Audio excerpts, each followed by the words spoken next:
अस्सलाम वालेकुम बच्चों। Today we discuss about lysosome.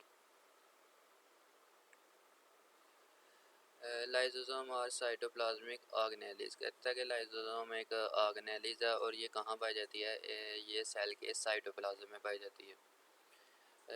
They were isolated as a separate component for the first time by de Duve. कहता है इसको सबसे पहले डिस्कवर किसने किया? एक साइंटिस्ट था डीडियो। उसने इसको सेल से सेपरेट किया। और कब किया? इन 1949 में। उसके बाद लाइसोसोम की डेफिनेशन है। कहते हैं लाइसोसोम का वर्ड दो वर्ड्स के मिलने से बना है। एक लाइजो, दूसरा सोमा। लाइजो का मीन होता है, मतलब होता है स्प्लिटिंग, और सोमा का मतलब होता है body. Are found in most eukaryotic cell. और ये लाइसोसोमल जो ऑर्गेनेलिज है ये किस सेल में पाई जाती है? यूकैरियोटिक सेल में। हमने पीछे पढ़ा था दो तरह के सेल होते हैं, एक प्रोकैरियोटिक सेल, दूसरा यूकैरियोटिक सेल। प्रोकैरियोटिक सेल ऐसा सेल जिसमें nucleus well developed nucleus present नहीं होता, और यूकैरियोटिक सेल ऐसा जिसमें वेल डिवेल्प्ड न्यूक्लियस प्रेजेंट होता है। तो लाइसोसोम किस सेल में पाया जाता है? जो यूकैरियोटिक सेल होगा उसमें लाइसोसोम ऑर्गेनेलिज प्रेजेंट होगी। उसके बाद कहता है lysosomes are bounded by single membrane and are simple sacs rich in acid phosphatase and several other hydrolytic enzymes. कहते हैं इसके बाद ये जो लाइसोसोम है ये मेम्ब्रेन के साथ बाउंड होती है। और कितनी लेयर्स है मेम्ब्रेन की? सिर्फ सिंगल लेयर है, सिंगल मेम्ब्रेन बाउंडेड। पीछे हम माइटोकॉन्ड्रिया पर गए, उसकी कितनी मेम्ब्रेन थी? दो थी। लेकिन लाइसोसोम की कितनी है? सिंगल मेम्ब्रेन है। कहते हैं it is a simple sac. ये सिंपल सैक होती है जिसमें क्या पाया जाता है? Acid phosphatase.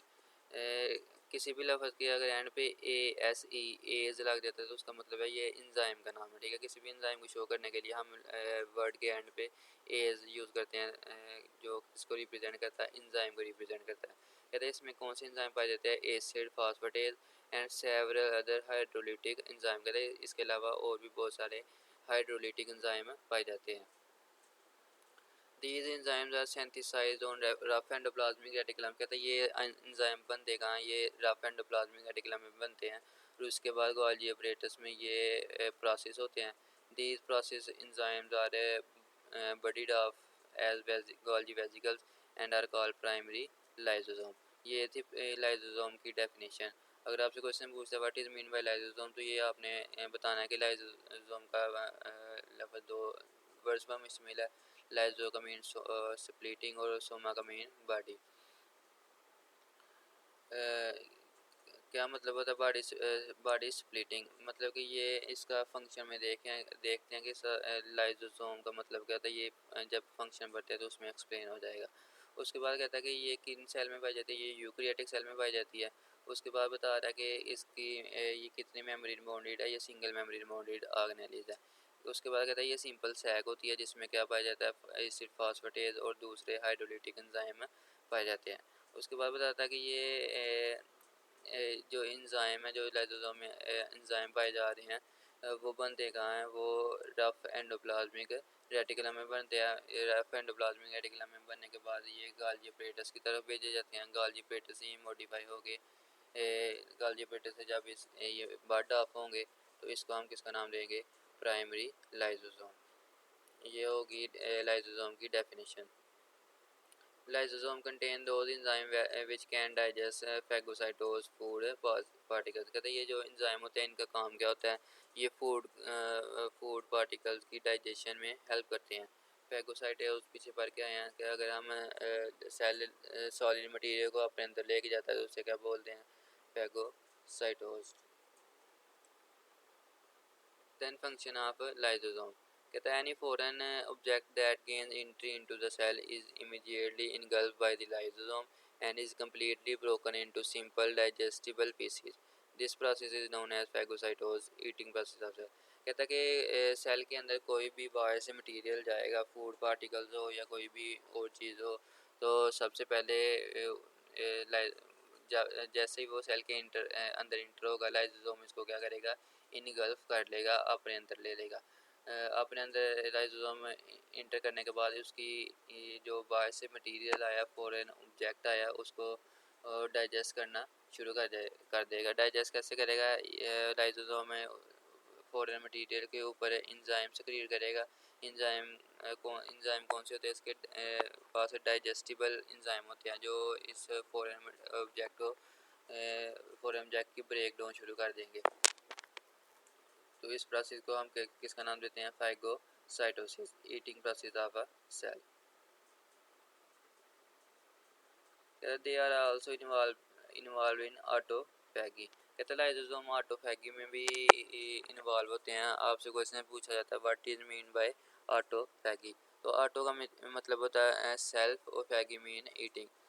जब सेल अपने ही ऑर्गेनेलिज को या अपने ही बॉडी पार्ट्स को खाना शुरू कर देता है या ईट करना शुरू कर देता है तो उसको हम उस प्रोसेस को नाम देते हैं ऑटोफैगी। तथा during this process some old worn out parts of the cell such as old mitochondria are digested। कहते हैं जब सेल के कुछ पार्ट ओल्ड हो जाते हैं या वार्न आउट इंजरी की वजह से ख़राब हो जाते हैं, जैसा कि ओल्ड माइटोकॉन्ड्रिया, तो फिर इनको क्या किया जाता है? लाइसोसोम की मदद से इनको डाइजेस्ट कर लिया जाता है ताकि इनको क्या किया जा सके? रिसाइकल किया जा सके या न्यू सेल बनाए जा सकें। तो इस प्रोसेस को किसका नाम देते हैं हम? ऑटोफैगी। इसके बाद ऑटोफैगी का और भी बहुत सारे फंक्शन हैं, जैसा कि जब प्रेगनेंसी के 3 महीने कंप्लीट होते हैं तो उसके बाद बच्चे की डेवलपमेंट होना शुरू हो जाती है। तो ये जो ह्यूमन के बच्चे की ये हाथ की उंगलियां होती हैं, ये पहले जुड़ी हुई होती हैं प्रेगनेंसी में। ये हाथ सारा जुड़ा हुआ होता है, लेकिन लाइसोसोम क्या करता है? उंगलियों के दरमियान जो टिश्यूज़ हैं उनको उनकी ऑटोफैगी शुरू कर देता है, उनको खाना शुरू कर देता है। तो उनकी जब सेल की ऑटोफैगी होगी तो ये जो फिंगर्स हैं आपस में सेपरेट हो जाएंगी। तो ये फिंगर जो हमारी सेपरेट है ये किसकी वजह से है? Due to lysosome. Their enzyme can also result in degeneration of cell as may occur during some developmental process।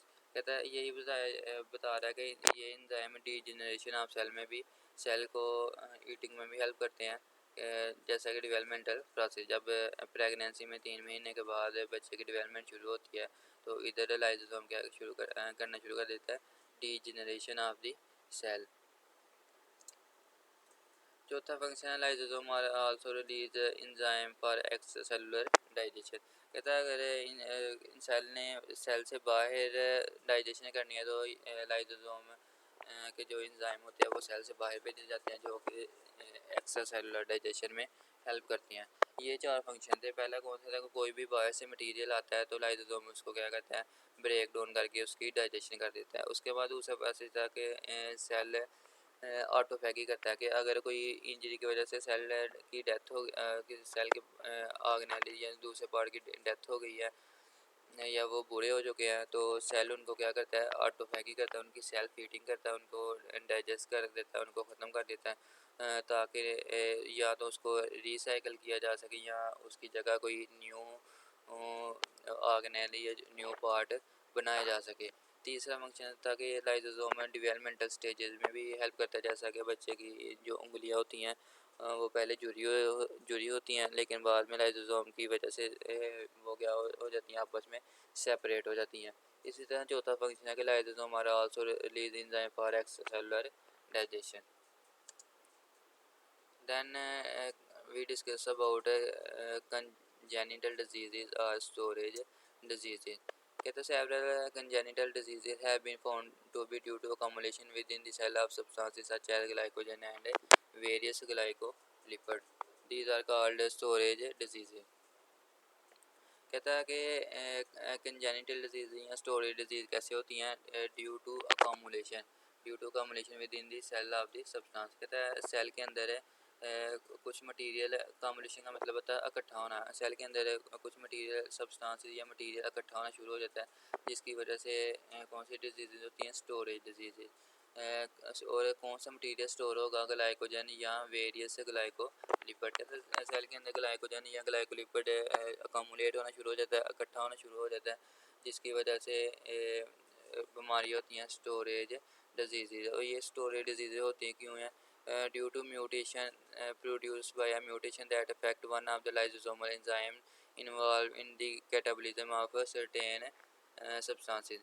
कहता है म्यूटेशन होती है लाइजोसोमल एंजाइम में, क्या हो जाती है, म्यूटेशन हो जाती है, मतलब कि लाइजोसोमल एंजाइम अपना फंक्शन परफॉर्म करना छोड़ देते हैं, जिसकी वजह से जो मटीरियल है such as glycogen and various glycolipid इनकी फिर डाइजेशन नहीं होती, इनकी ब्रेक डाउन नहीं होती, तो ये सेल के अंदर क्या करना शुरू कर देते हैं, अकामुलेट करना शुरू कर देते हैं। जब अकामुलेट करना शुरू कर देंगे तो इसकी वजह से बीमारी होगी, और इस बीमारी का हम किसका नाम देंगे, storage disease.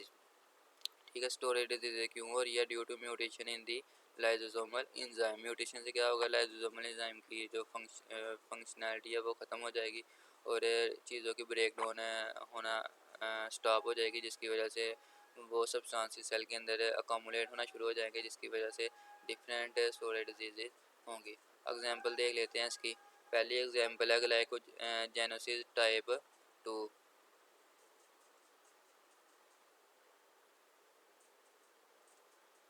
In glycogenesis type 2 disease, the liver and muscle appear filled with glycogen within membrane-bounded organelles.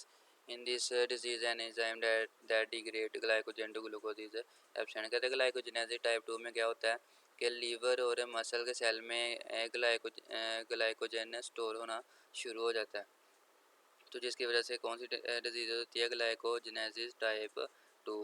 ये ग्लाइकोजेनेसिस शोर है कि इसमें क्या चीज़ स्टोर होगी, ग्लाइकोजन। ग्लाइकोजन क्यों स्टोर होना शुरू हो जाता है, कहता है जो इंजाइम था जो ग्लाइकोजन को डिग्रेड करता था, इसको ब्रेक डाउन करता था, इसकी डाइजेशन करता था, वो क्या हो गया, एब्सेंट हो गया, जिसकी वजह से ग्लाइकोजन लीवर या मसल में स्टोर होना शुरू हो गया, तो इसकी वजह से कौन सी डिजीज़ होगी, ग्लाइकोजेनेसिस टाइप 2 डिजीज़। कहता है about 20 such diseases are known these days which are because of absence of particular enzyme। कहते हैं इसी तरह की कोई 20 के करीब डिफरेंट डिजीज़ है जिसकी जो डिफरेंट एंजाइम के एब्सेंट होने की वजह से हो रही है, तो इन डिजीज़ को हम किसका नाम देते हैं, storage disease. Then second example है स्टोरेज डिजीज़ की, टे सैक डिजीज़। कहता है टे सैक डिजीज़ में क्या होता है, accumulation of lipid in the lipid different cell में स्टोर होना शुरू हो जाता है। तो ये स्टोर क्यों होता है, क्या होता है, चूँकि absence of an enzyme that involve in the catabolism of lipid. कहते हैं जो लिपिड की कैटाबॉलिज्म करता था, ब्रेक डाउन करता था, लिपिड को डाइजेस्ट करता था, वो एंजाइम क्या हो गया, एब्सेंट हो गया, जिसकी वजह से ये सेल के अंदर स्टोर होना शुरू हो गया। तो जब ये सेल के अंदर स्टोर होना शुरू हो जाएगा तो इसको हम किस डिजीज़ का नाम देंगे, टे सैक डिजीज़। टे सैक डिजीज़ में कौन सी चीज़ स्टोर हो रही है, लिपिड स्टोर हो रहा है, लिपिड की अकामुलेशन हो रही है। क्यों अकामुलेशन हो रही है, due to absence of enzyme that help in catabolism of lipid. कहता है अगर accumulation of lipid brain cell में होगी तो ये इसकी वजह से मेंटल रिटार्डेशन, आदमी का ज़हनी तवाज़ुन भी ख़राब हो सकता है, या इसकी वजह से इंसान की डेथ भी हो सकती है। तो ये दो स्टोरेज डिजीज़ थी, पहली कौन सी थी, ग्लाइकोजेनेसिस टाइप 2, और दूसरी थी टे सैक डिजीज़। ग्लाइकोजेनेसिस में कौन सी चीज़ स्टोर हो रही थी, ग्लाइकोजन, और टे सैक डिजीज़ में कौन सी सब्सटेंस, कौन सा मटीरियल स्टोर हो रहा है, लिपिड। दोनों की वजह क्या, क्यों स्टोर हो रहे हैं, क्योंकि दोनों में क्या जो ग्लाइकोजेनेसिस टाइप 2 में जो ग्लाइकोजन की डाइजेशन करता था, ब्रेक डाउन करता था, वो वाला एंजाइम एब्सेंट था, और टे सैक डिजीज़ में लिपिड की जो डाइजेशन करता था वो वाला एंजाइम एब्सेंट है, जिसकी वजह से ये सेल के अंदर स्टोर होना शुरू हो गए हैं और डिफरेंट बीमारियां काज कर रहे हैं। Assignment, what is mean by lysosome, definition करनी है लाइसोसोम की। उसके बाद what are the function of lysosome, lysosome के फंक्शन बताने हैं। Then what are the storage diseases or congenital disease, explain with this example. This is all about today lecture. Thank you.